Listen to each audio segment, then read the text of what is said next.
28 October 2020. This is live on JCTV Zimbabwe and also on Gambakwe Media on your Facebook and on YouTube. Broadcasting live on YouTube and also broadcasting live on Gambakwe Media. Welcome everyone that is joining us this evening. This is your boy JC, and we are here to talk about the issue of sanctions. We are here to talk about the issue of sanctions versus corruption. This is one of the most spoken subject in this past week.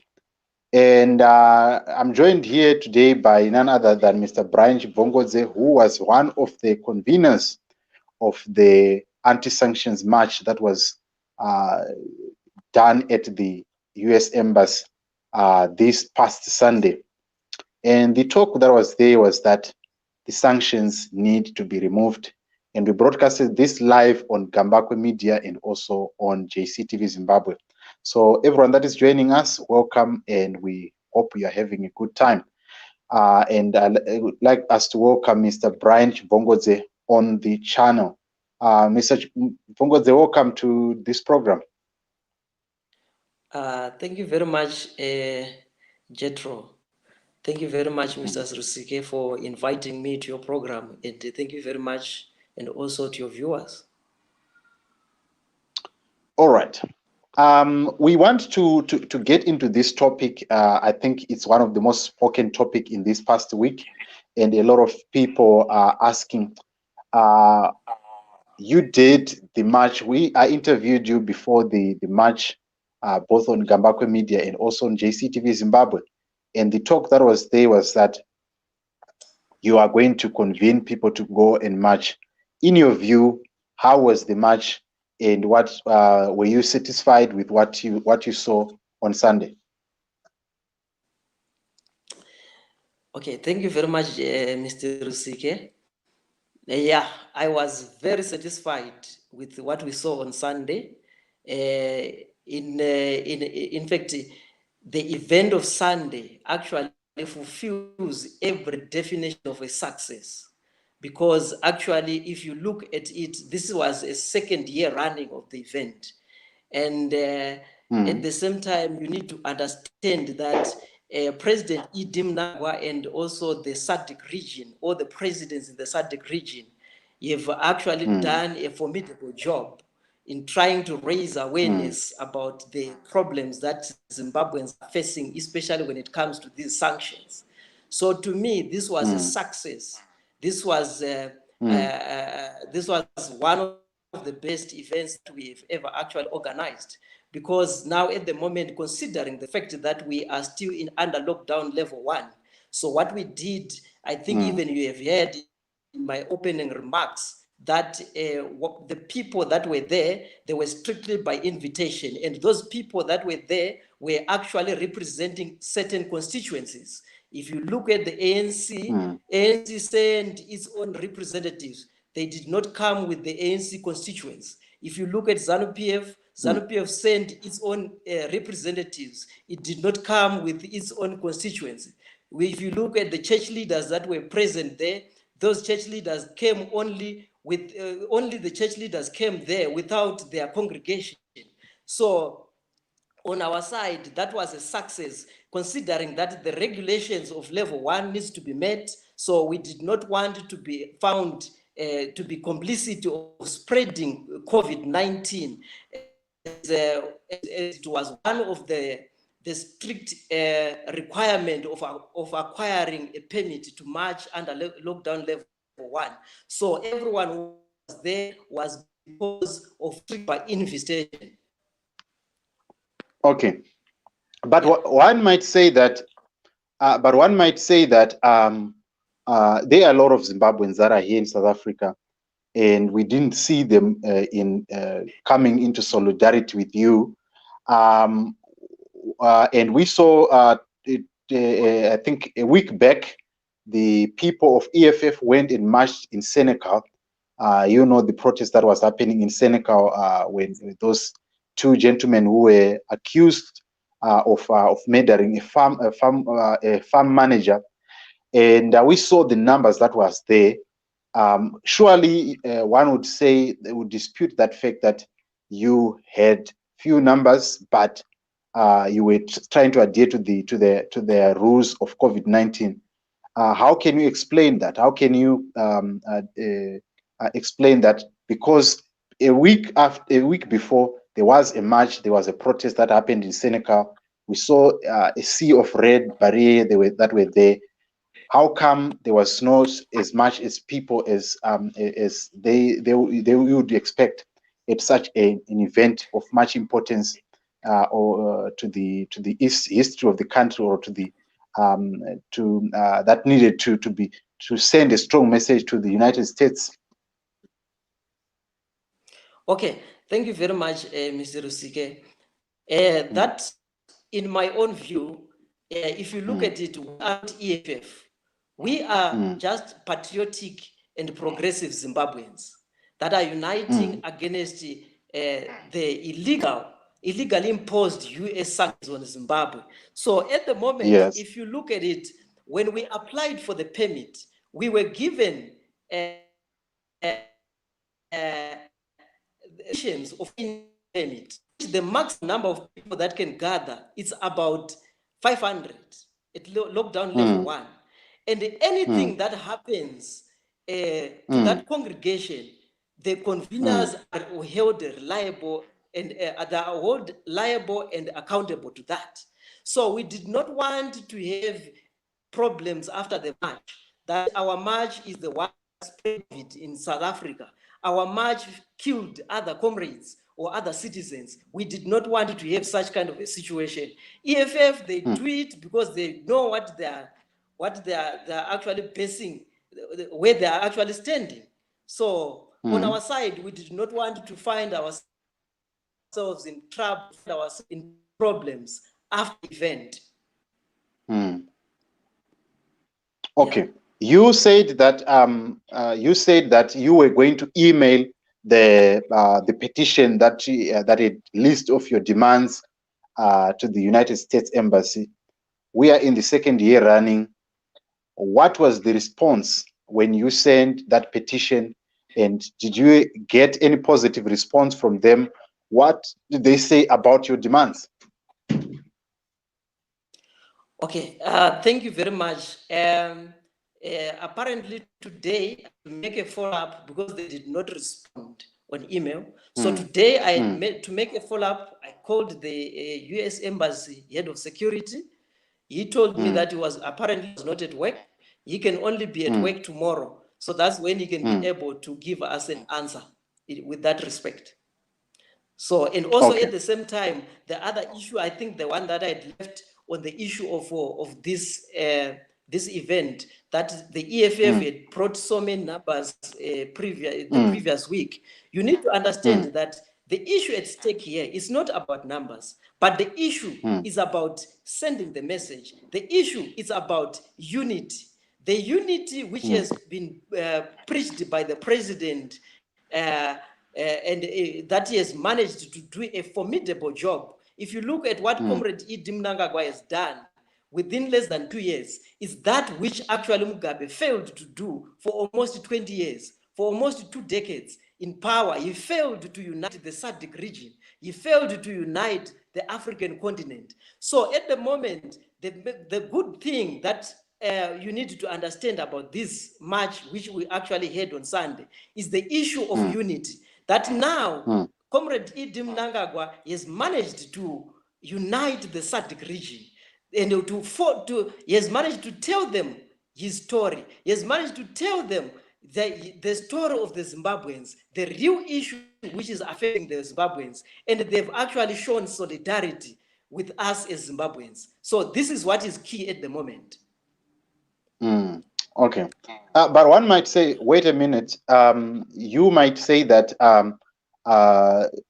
the predecessor of Comrade Edim Mnangagwa failed to organize marches and all of that, galas, or maybe to unite SADC, as you are putting it. But we know that the SADC Troika came several times to Zimbabwe. You know, even in the time when there was the formation of the government of national unity. And there was a time when Zimbabwe was because the SADC chair keeps on rotating, and Zimbabwe was never excluded in all these affairs of SADC. How then do you say that the predecessor of President Idi Mnangagwa failed to unite SADC, yet there are some things that we can point out that happened in his era? Okay, I'm speaking in respect of sanctions. There's not Okay. been any, during the time of Robert Gabriel Mugabe as our president, he has not raised awareness about sanctions as the way Comrade Idi Mnangagwa has done so far within 2 years, within less than 2 years in office. That's what I'm saying. Not necessarily to say Comrade Robert Mugabe did not try to speak with other SADC leaders about things to do with Zimbabwe here and there, but I'm talking particularly to this issue of sanctions. These sanctions, we started having matches about these sanctions because President Idi Mnangagwa realized that the moment when we unite as the Zimbabweans faced, because the goal of these sanctions is to divide people, is to divide a society. When you look at what is happening currently in Zimbabwe, people are so divided. It's because of these sanctions. And that is what actually they are intended to do. When they divide people, there will be chaos within the society. And when there's chaos within the society, there will be actually a civil war. And when there's civil war, we attract a foreign invasion. And by so doing, then the foreign powers will be able to loot our resources to do whatever that they want. Anyhow. So at the moment, you need to understand that the coming in of President Idi Mnangagwa, to me, I think it was a breath of the fresh air. It was a breath of fresh air, actually, when it comes to this issue of sanctions, because Comrade Robert Mugabe did not actually raise awareness that Comrade Idi Mnangagwa has actually done so far within the past 2 years. Okay. Ladies and gentlemen, we are here on JCTV Zimbabwe with Mr. Brian Bongos, who is a philosopher, a student of political philosophy at the University of Johannesburg here in South Africa. And we are talking about sanctions. He was one of the conveners of the anti-sanctions march, which happened on Sunday here on the 25th of October in Pretoria. So we were asking some of the questions and he's responding. And if you want to be part of this conversation, please follow the link that is on the comment section on JCTV Zimbabwe on our YouTube. If you're watching on YouTube, want to be part of this conversation. If you also want to be part of this conversation, please get in touch with me, send me a WhatsApp message. I'll send you the link to be part of this conversation as well. We are continuing with this topic, and we want to make sure that we delve into other aspects. So the question that is always in the mind of the people, you spoke about the polarization that we find being orchestrated by the sanctions. But one might then say we might be polarized in ideas, which is part of a democratic nation. We can be polarized on ideas, but we must be united in a certain purpose. But why is it that there is also another plague that has plagued Zimbabwe for quite some time, which is corruption? Why are we not having these probably marches against corruption and all of that? Why are we concentrating on some sanctions which we do not have control over? Why can't we put the same effort that we are putting right now to say, let us deal with corruption decisively as a nation? Why are we not doing that? Which I believe that we can control corruption. We have power to thwart corruption as a nation. Why are we not putting our efforts towards that direction? Okay, I think what you need to understand is that we cannot control corruption, but we can only do is to minimize corruption. We cannot thwart as it like to completely obliterate corruption, but we can only minimize the levels of corruption. So at the same time, what you need to understand is that this narrative, which has been peddled by these misleaders within our society that are busy peddling this issue of corruption as if it is a real issue. The real issue, corruption, is just a symptom of the real issue. The root cause that is actually destroying the Zimbabwean economy is the sanctions.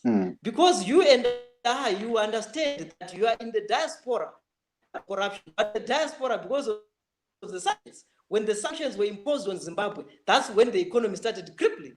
So at the same time, you need to understand that at the moment, when people talk about this false narrative of corruption, one thing that they understand is that Zimbabwe, when it comes to the World Bank Corruption Perspective Index, where is Zimbabwe ranked in terms of corruption? Is it ranked number 1? Is it ranked number 2? Is it ranked number 3 in the world? Is it in top 5 in the world? When you look at it, also at the same time, from an African perspective, where is Zimbabwe ranked in terms of corruption perspective? Is it ranked number 1, or is it in the top 5 most corrupt nations in Africa?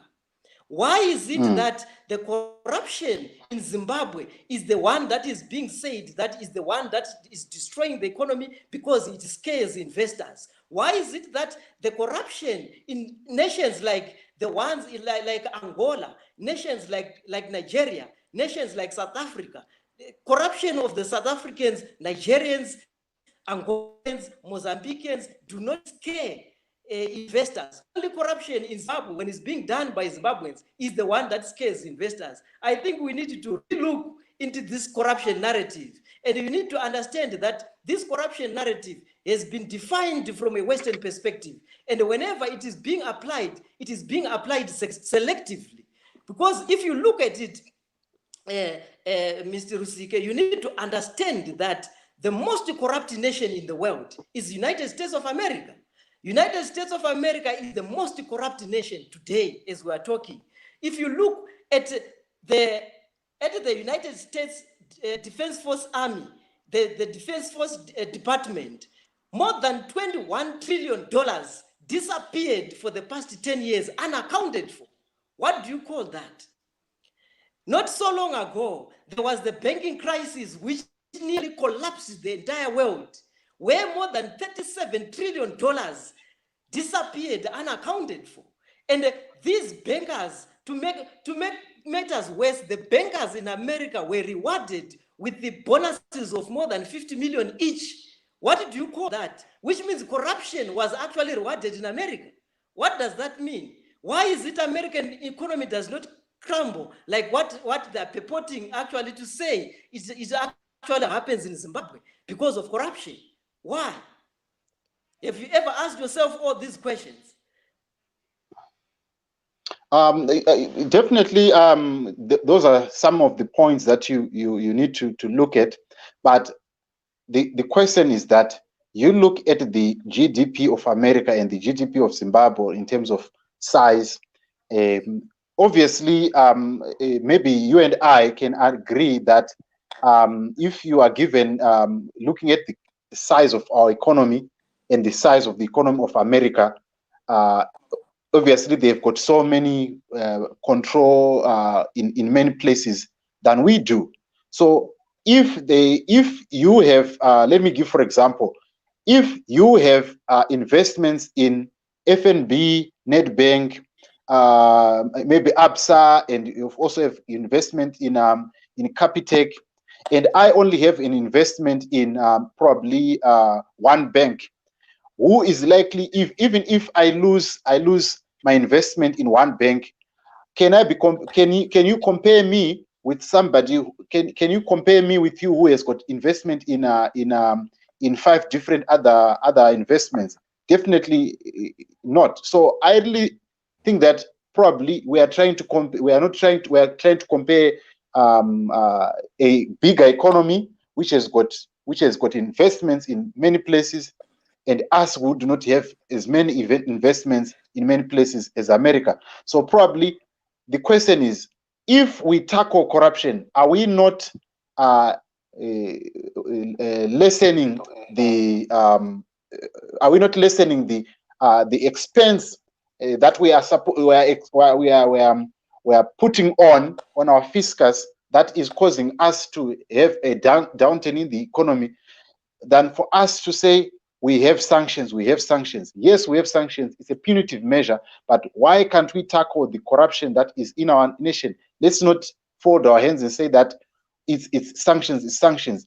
That is my question. Let's not try to compare ourselves with America, because America, they've got many vast investments that are outside their country. So that is my standpoint. Okay, Mr. Rusike, the reason why I'm saying this definition of the word corruption, it seems as if it has lost its meaning at the moment, because people are applying it selectively. When it comes to America, you are saying we should not talk of corruption. When it comes to Zimbabwe, we should talk of corruption because of our own small GDP compared to America. My brother, when we are talking of corruption, whether big or small, it is corruption. Whether it's done by an American, whether it's done by a Zimbabwe, it is corruption. You understand? Yes. So now at the moment, when we are applying the word, pardon? Okay, I'm saying I get that. I get that. Go ahead. Yes. So when we are applying the word corruption, we must apply it equally on both sides, whether it's in Zimbabwe, whether it's in America, whether it's in South Africa, whether it's in Africa or in Europe. Wherever there are corrupt acts, they must be said as they are. It has come a time when we need to call a spade, not a garden tool. This is the time, if somebody is involved in corrupt acts, that person must be held accountable for such corrupt acts. That's why today in Zimbabwe, in the history of Zimbabwe, there is an anti-corruption commission which was set by the president not so long ago.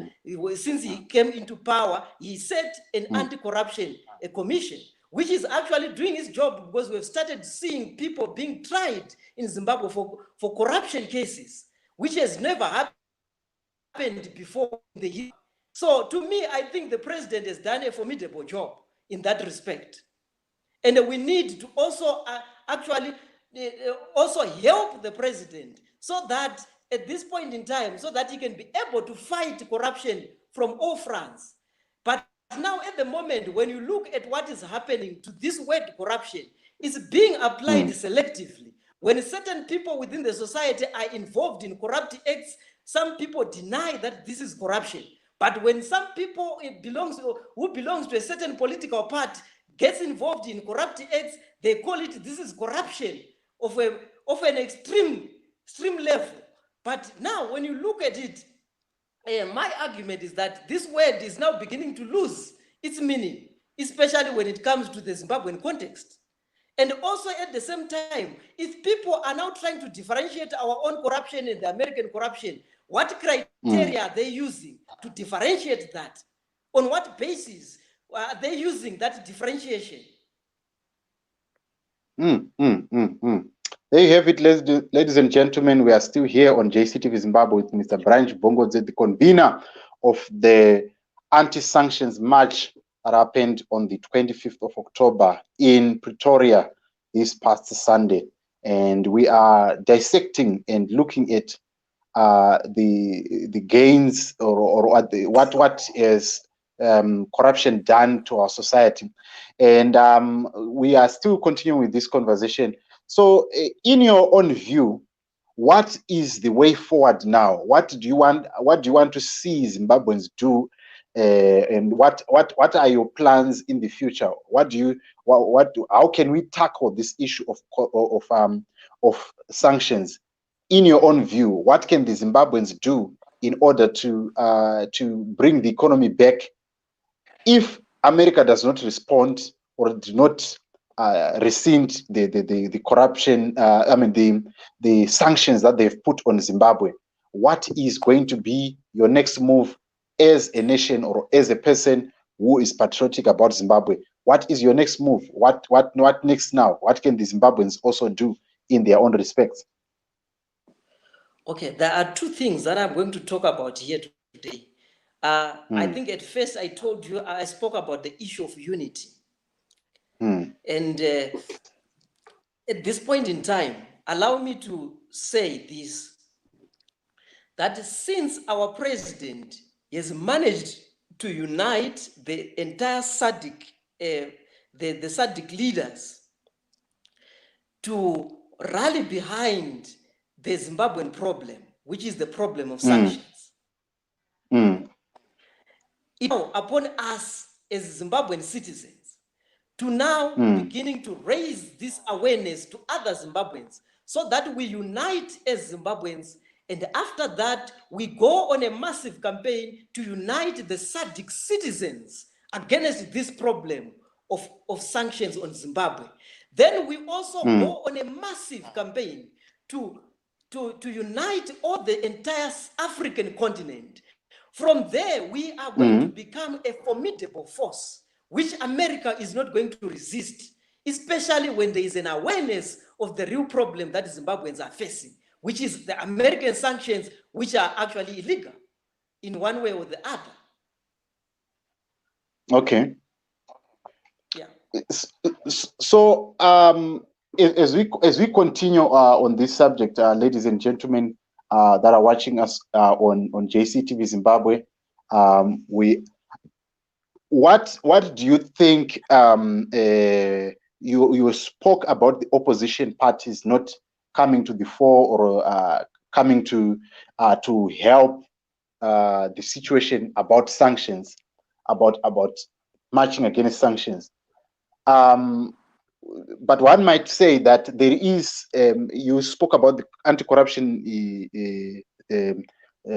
commission that was set up by the president. How is it effective? Yet we have not seen anybody guaranteed a conviction, because right now we have people that have been brought to the commission, but we have not seen someone being tried or bringing back the money that they might have taken. We know the case of the former minister who was arrested, Miss Priska Mfumira. We know the story of the former Minister of Health, Mr. Obadiah Moyo, but up to now we have not had a conviction. So the language or the lingua that is on the streets is that it's just a catch and release. There is no pure, commitment to say we want to arrest corruption. What do you have to say about that? What I can say is that that narrative is not correct, because if you can, as a journalist, I think recall that the former chief of staff in the office was arrested. He's in jail right now. He was sentenced for corrupt acts. So to me, I think people, they want to apply their own narrative when it suits them. And also at the same time, you do not, when it comes to issues that are before a court of law, you do not rush to convict a person before proving the person to be guilty beyond any reasonable doubt. So the person is given a chance to be tried. Like right now, the case of Mfumira is still before the courts. The case of Obadiah Moyo is still before the courts. But if it has been thrown out of the courts, then that's when we're going to say, no, this issue is not being dealt with. What really happened here? You understand? But at the moment, these cases that you're talking about, they are still before the courts of law in Zimbabwe. So we cannot say that there's nothing that is being done. Okay, I get that. But what people would then say is that, yes, you are saying the case is still before the court. But the problem that people have is that if the case is still before the court, because the government is not managing to recoup their losses and get back the money that they have lost in all these, probably when we talk about the money that was lost in NASA, and you spoke about sanctions, but we also had corruption cases of money that was stolen in GMB way before the sanctions came in 2001. So the question is that we have seen in the likes of 2003, we saw the likes of Chris Kuruneri being arrested, the ENG brothers were arrested, and we have not seen the money being restored to the people or to the depositors or being brought back into the fiscus to help situations like hospitals or even the building of rebuilding the social fabric of the community. Why is it that you're saying that it's before the courts? We are not getting back the money that was lost in the process, because there's a 15 billion that we know of the diamonds that we lost in Zimbabwe. That money has not been recovered, and we hear that they saw one so and so who is accused, but up to now we haven't recovered that money. How are we going to recover the money if the corruption cases are not being finished before the courts? Okay, my brother, I think I don't know where you want me to start. Is it the issue of 10 billion? Is it the GMB saga? But anyway, let me start to answer any, because now when you look at all these corruption cases that you were talking about, these were happening under the old republic, under President Robert Mugabe. And now this is a new dispensation. There's a new man in the office. Comrade Idi Mnangagwa is now in the office. And one thing for sure that you need to understand is that, yes, there was corruption since 1980 in Zimbabwe. That I do not disagree. We know of the Morris Nyakumbo saga. We know of the Kumbirai Kangai saga, GMB saga. We know all this. These were cases that are actually, it's a public secret that is there, out there. You understand? So now, when you look at what is actually happening now, is that I want you as a journalist to go and research how many assets have been seized by the ZEC, Zimbabwe AntiCorruption Commission, right now, that have been seized in Zimbabwe, that belongs to the people that are perceived to be corrupt. How many millions of dollars that have been seized by the ZEC at the moment? Go and research. You come back to me. I don't want to say the figures, but I want you to go and research. You come and tell me that so far ZEC has done a formidable job to try and curb this corruption issue, which has actually become rampant in our society. Okay. I'll do that. I'll get those figures for you, and we will delve into that. But then, as we continue this conversation, you say that the Zimbabweans, maybe there's a question that I wanted to ask. The Zimbabweans are not willing to fight this thing because they feel that they are just, they are chasing a wild goose, probably in a way. Why do you feel that there is so much apathy when it comes to talking about corruption? Because some of the people will tell you that trying for us to fight the issue of sanctions, we are not the ones that are under sanctions. The ones that are under sanctions are the ZANU-PF leaders. Why do you think that there is that apathy to fight that the sanctions?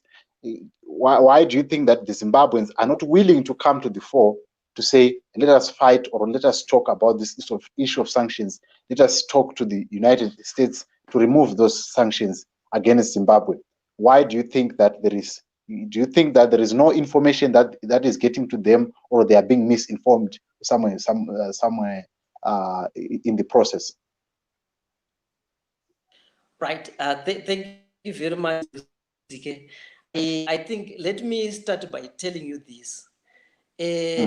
Americans have done a remarkable job in trying to mislead Zimbabweans about their real problem. And they've used opposition leaders to do that. And at the moment, the reason why these people that are protecting these sanctions, they are saying it's not about sanctions, it's about corruption. It's because remember, these sanctions were asked for by the opposition leaders. So that when the people of Zimbabwe are punished, they feel, in fact, the main goal of these sanctions is to portray a picture that the Zimbabwean government is failing to provide the basic services which Zimbabweans are actually due to the ordinary citizens of Zimbabwe. So this is the picture which has been portrayed by these sanctions. your government is failing to give you your basic services. It is because of their corruption that is now failing. They are failing to provide you with basic services. But what I want to tell you, my brother, I think you have put it correctly that corruption did not start today in Zimbabwe. You had corruption during the 80s, we have corruption during the 90s, we had corruption now in the 2000s. One thing for sure that you need to understand is that why is it that the Zimbabwean economy did not collapse when we had massive corruption like GMB saga, when we had the Maurice Nyagumbo saga, when we had the Noxim saga? Why did the Zimbabwean economy did not crash like what happened after 2001 when Zidera was imposed on Zimbabwe? What corruption was there in 2001, 2002, up to 2005, or up to 2008, which actually made the Zimbabwean economy to come to its knees? Which corruption that we can talk about between 2001 and 2008 for those 7 years? Which corruption can we talk about that brought Zimbabwe to its knees? Like what we saw in 2008. One might come to you and say that there was corruption. You know that there was the story of Barbican Bank closing, which was owned by the Minister of Finance, and you know the number of banks that closed up during that time. We know the likes of Intermarket closed. We know the likes of Royal Bank closed. We know the likes of other sagas that went. I will not be able to mention it by name. But before we go into that, I want us to play a clip from a ZANU-PF person who said that sanctions are not the cause of the problem. Let us just take a listen to him, and then I want you to tell me what you think on this. Returns for their companies? None. Do they send employment returns to NASA? None. Evidence is there, no skyscraper in the country for 30 years. But they don't blame about my sanctions. Well, can I watch about you are imposing sanctions and you don't know how to overcome them? Then surrender leadership. If I were not sanctions,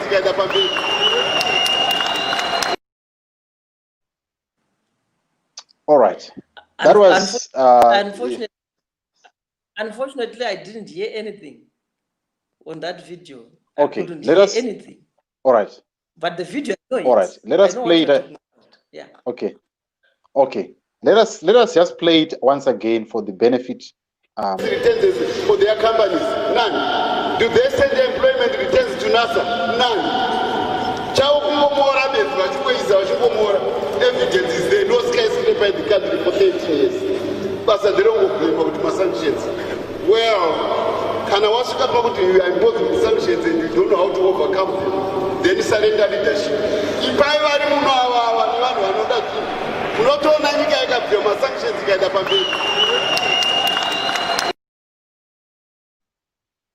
right. Have you managed to hear that? Yes, I've heard. Right. Yes. So, if I'm to respond, what is your thoughts on that? Okay, my thoughts on that video is that in politics, there's what we call political grandstanding. When Comrade Mtswangwa was politically grandstanding there, and remember there was a narrative which was against Comrade Robert Mugabe, that he was an ailing leader who could not actually overcome the sanctions. He could not come up with a strategy. At the moment, if you look at what is now happening, Comrade Idi Mnangagwa came up with a new strategy of dealing with these sanctions, which is the issue of production, productivity, which he's actually implementing. You understand? So this is a way of overcoming sanctions, especially even if the Americans remain adamant of not removing those sanctions. So that's what I can say in response to that. Okay, but this is the man who campaigned for the current president, who was the campaign manager for, if we want to put it that way, for our current president. And also, if there is a Sunday Mail, I could not bring the picture here, which said our president said that stop bemoaning the sanctions. And he was saying that we could work around sanctions. So then why is it that there is this now mantra or turning around of saying that no, it's sanctions, it's sanctions, it's sanctions? Are we not changing the narrative now to say, okay, it's sanctions, but back before when he got into office, there was that hope that the sanctions were going to be removed, and there was also hope that the sanctions are not the real cause of the Zimbabwean economy collapse. What do you have to say about that? Because there was a statement that was said by Mr. Mchangwa that if we give leadership, if Robert Mugabe was surrender leadership, the next leadership was going to ensure that the sanctions are removed, because they might be in favor with the people like probably the US or the UK who have imposed the sanctions on Zimbabwe. Yeah, I do not know what was in Comrade Mchangwa's mind.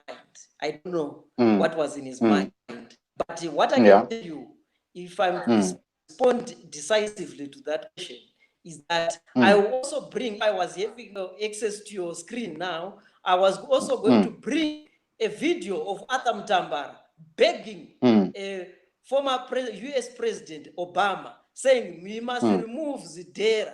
And I was also going to send you letters which were written by Tendai Biti himself when he was the Minister of Finance, because he realized how difficult it was to run an economy that is a government which is actually under sanctions.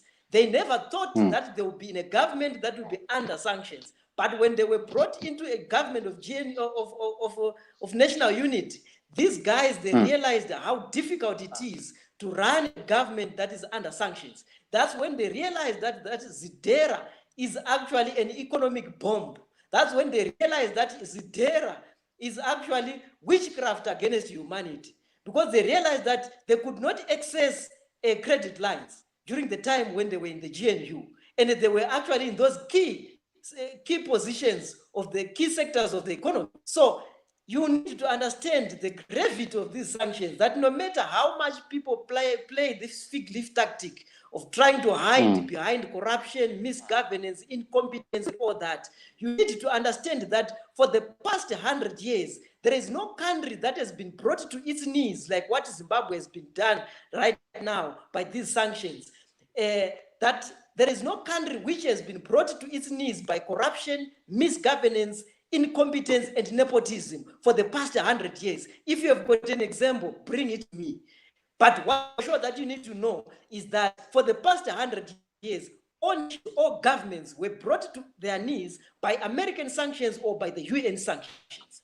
So at the moment, this is one thing for sure that you need to understand. And also, in addition to that, you need to understand that these sanctions, they perpetuate, or in fact, they exacerbate corruption within a society, because they impoverish. When the is poor, people become corrupt. You understand? All right. As we wrap up this conversation, Mr. Bongos, I want us to probably bring this question to you. That you look at. I was looking at the figures here, at the numbers here. We look at the Republic of North Korea, that they managed to survive under sanctions, and they have, I mean, to a point whereby right now, I mean, you saw it the past 2 years when Donald Trump was actually trying to broker a deal with the likes of Kim Jong-un. And we saw also in the likes of Libya. Libya survived under the sanctions from the UN and even the sanctions from US. But the economy or the ordinary man in the street could afford to eat bread, and Libya could feed its people. So that is the question that people bring to the fore, to say, why are you blaming the sanctions when we have these minerals? Like, we've got 24 kinds of minerals in Zimbabwe. Why are we not looking for other trade partners that we could trade with, that can give us, better deals like the likes of Russia, the likes of China, and other trading blocs that we can engage in, so that we can grow our economy in that regard, than for us to bemoan the sanctions. I understand that there are some people who cannot do trade because of the sanctions that are imposed on Zimbabwe. I get that point, but can't we look for other trade bloc partners that are outside or that are not allies of the United States?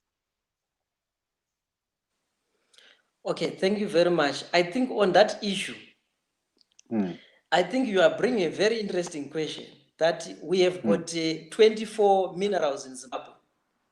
And these 24 minerals that we have in Zimbabwe, these are minerals that a government cannot sell to anyone because of sanctions. If the government has to sell them, it has to sell them through third parties. And you know what happens actually to third parties? It becomes expensive to sell them via third parties, because what you get is only chicken change. And also at the same time, you need to understand that how did Libyan economy was actually destroyed by these sanctions, because you need to understand that it was destroyed because African states or African leaders could not unite against Libya, or behind Libya. They could not fall their support behind Libya to show solidarity with Libya, like what they are doing right now with Zimbabwe and Sudan. And right now, I think this week, Sudan's sanctions are actually going to be removed in any way. I think they've been removed, if I'm not mistaken, because they were supposed to be removed this week. So you need to understand that the African leaders have become united today, which is Pan-Africanism, because of these sanctions on Zimbabwe, which have been actually, this job of which is a job which is done by Comrade E.D. Mnangagwa. He has gone out there to speak to his counterparts and told them that this is the problem that we are facing in. Can you help us so that we can unite and become a formidable united force that will actually bastardize these sanctions? But at the same time, you look at the countries like North Korea. What have made North Korea to survive today is the issue of productivity, which Comrade E.D. Mnangagwa has started actually running with it now. If you look at a project called Pfumvudza in Zimbabwe right now, it is a project that is actually going to outmaneuver these sanctions when it comes to food security. When you look at where it's done about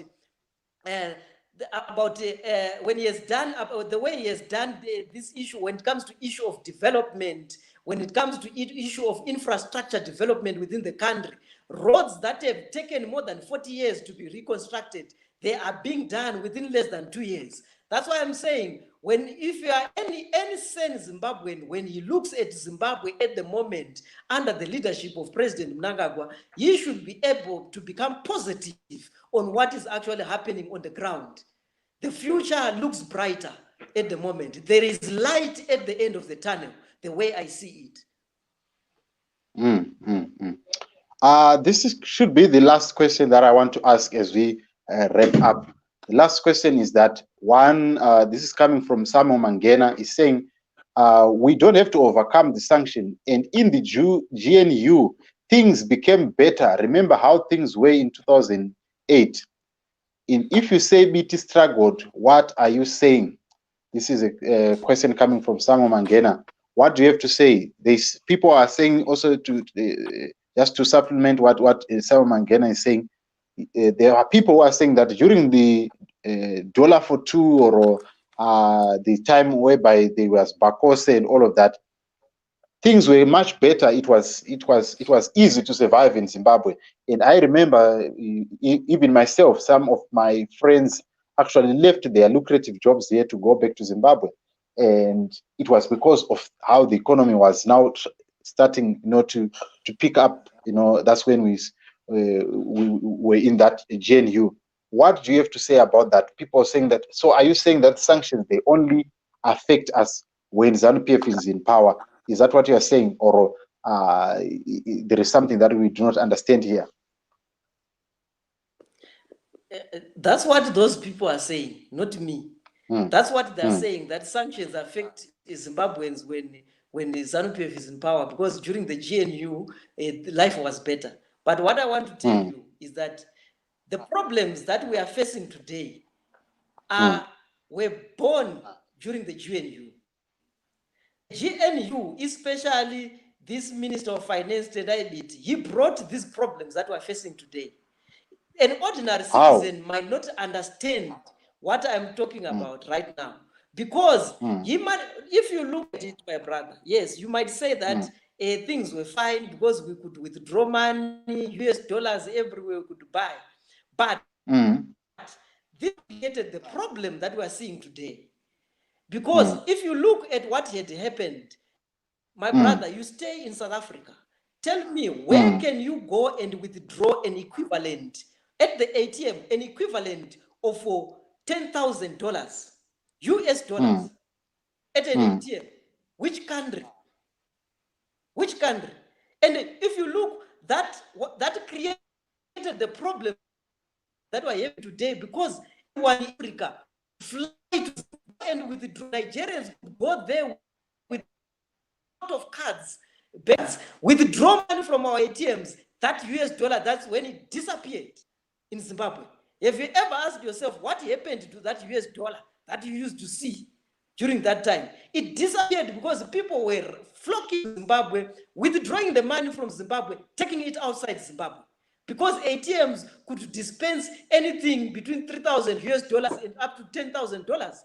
I remember when I once flown to Zimbabwe, I withdrew $10,000 US because I wanted to buy something. I asked myself, what have you ever seen an ATM dispensing an equivalent of $10,000 US, which means if you convert it to rands today, it's 170,000 rands that you can withdraw in an ATM. Where have you ever seen that? Even in America, ATMs do not dispense such amount of money. Okay. And also, I hear you. The fundamentals that sustains the economy were actually broken down during that time. That's why today, Mthuli Ncube has got a huge task that he's doing right now. And to me, I think we need to give credit to the man because he knows what he's doing. At the moment, he has managed to restructure the economy without borrowing any cent, and has managed to balance the Zimbabwean economy, the balance sheet of the Zimbabwean economy, without borrowing any money from anyone. The money that you are seeing being used in infrastructure development, in all the key sectors of the economy that are actually up and running now, that are beginning to gain their momentum, it's because that money is being generated. There is no money that has been borrowed from any financial institution. So the man knows what he's doing and has managed to wipe out the debt, the government debt that was there to the IMF. Zimbabwe no longer owes IMF as we are speaking today. And has managed to also remove the government debt, which was more than $10 billion deficit, which was there, and no one knew how it happened. The money that was just being printed in Zimbabwe without any. These are some of the key fundamental issues that needs to be put in place for an economy to run. I am not expert when it comes to economics, but from what I'm seeing, where I am as a political scientist, I can tell you that we are moving in the right direction. The man knows what he's doing. And in no time, we are going to Zimbabwe will get back to normals. Right, that is Mr. Brian Bongos. What are your last words as we wrap up, what are your final words as we look forward to this probably the removal of sanctions on Zimbabwe? What are your last words to Zimbabweans that are watching right now, and what do you have to tell them?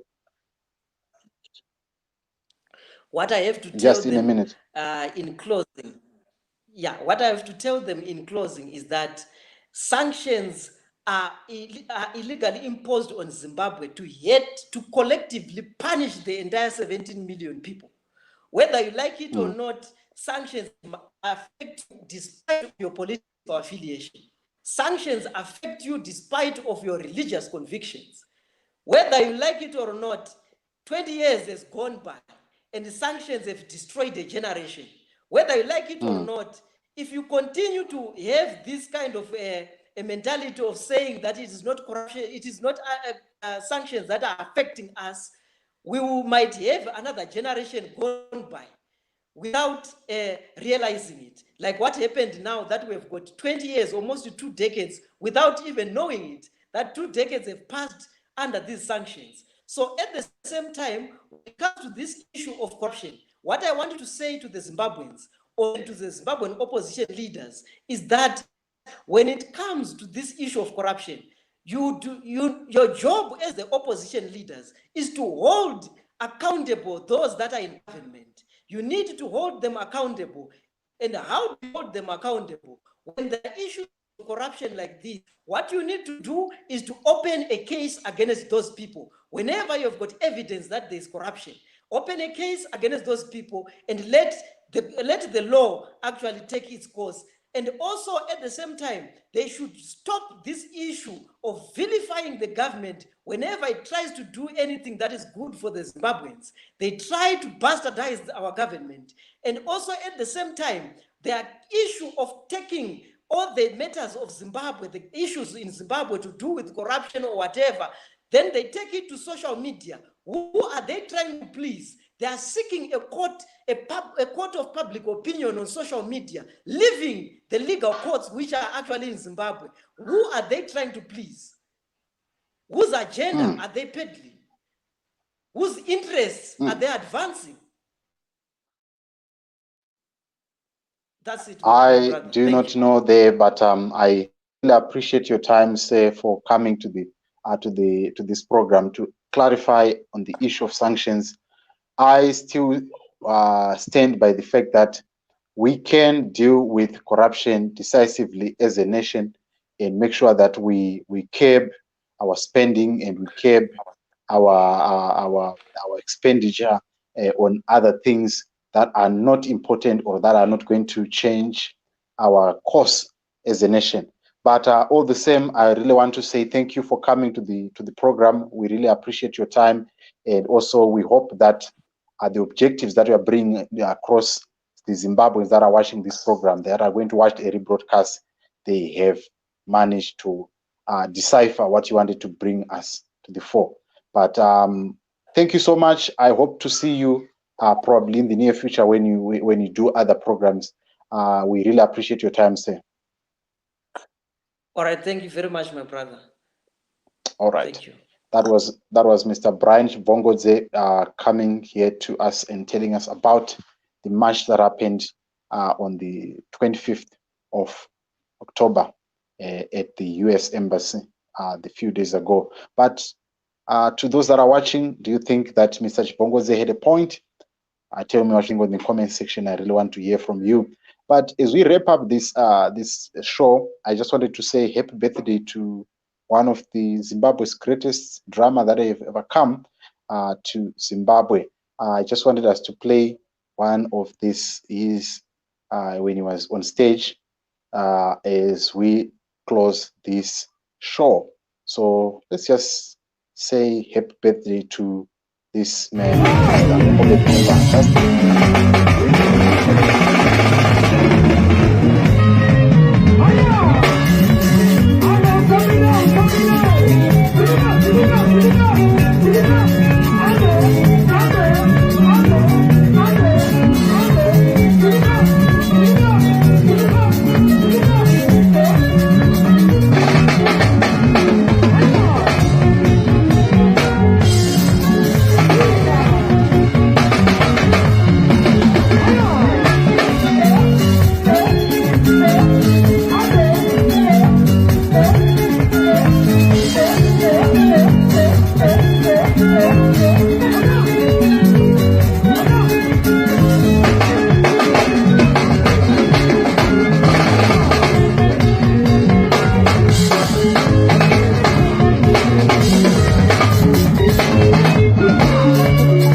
right, that was Mr. Obed Gomba on stage. Just say happy birthday to him on his profile.